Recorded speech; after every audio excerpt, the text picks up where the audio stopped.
Une chronique chapitre 5. Louis II. Fils de Ruben, premier-né d'Israël.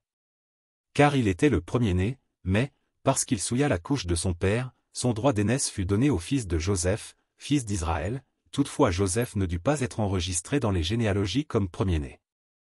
Juda fut, à la vérité, puissant parmi ses frères, et de lui est issu un prince, mais le droit d'aînesse est à Joseph.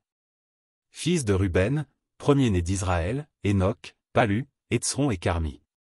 Fils de Joël, Skemaéja, son fils, Géogé, son fils, Shimei, son fils. Miché, son fils, Riaja, son fils, Baal, son fils.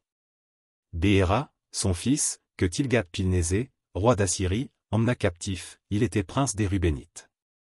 Frères de Béhéra, d'après leur famille, tels qu'ils sont enregistrés dans les généalogies selon leur génération, le premier, Jéhiel, Zacharie.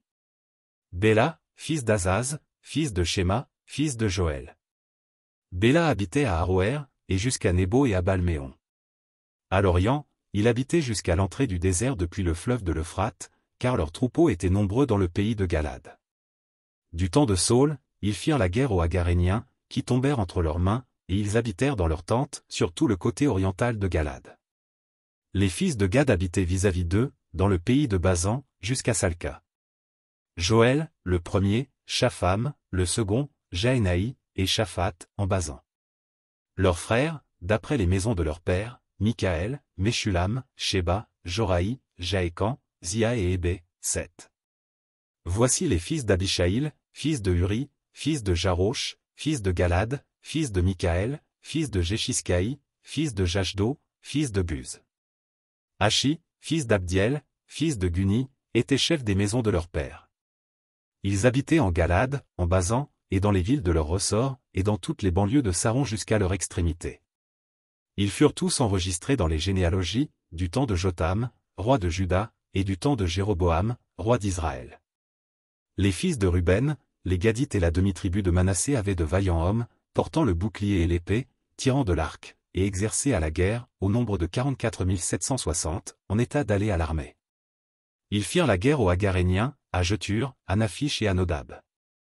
Ils reçurent du secours contre eux, et les Agaréniens et tous ceux qui étaient avec eux furent livrés entre leurs mains. Car, pendant le combat, ils avaient crié à Dieu, qui les exauça, parce qu'ils s'étaient confiés en lui. Ils prirent leurs troupeaux, 50 000 chameaux, 250 000 brebis, 2 000 ânes, et 100 000 personnes. Car il y eut beaucoup de morts, parce que le combat venait de Dieu. Et ils s'établirent à leur place jusqu'au temps où ils furent emmenés captifs. Les fils de la demi-tribu de Manassé habitaient dans le pays, depuis Basan jusqu'à Baal-Hermon et à Senir, et à la montagne d'Hermon, ils étaient nombreux. Voici les chefs des maisons de leur père, Éphé, Jiskei, Éliel, Aziel, Jérémie, Odavia et Jachdiel, vaillants hommes, gens de renom, chefs des maisons de leur père. Mais ils péchèrent contre le Dieu de leur père, et ils se prostituèrent après les dieux des peuples du pays, que Dieu avait détruits devant eux. Le Dieu d'Israël excita l'esprit de Pul, roi d'Assyrie, et l'esprit de Tilgat-Pilnésé, roi d'Assyrie, et Tilgat-Pilnésé emmena captifs les Rubénites, les Gadites et la demi-tribu de Manassé, et il les conduisit à Shalash, à Chabor, à Hara, et au fleuve de Gozan, où ils sont demeurés jusqu'à ce jour.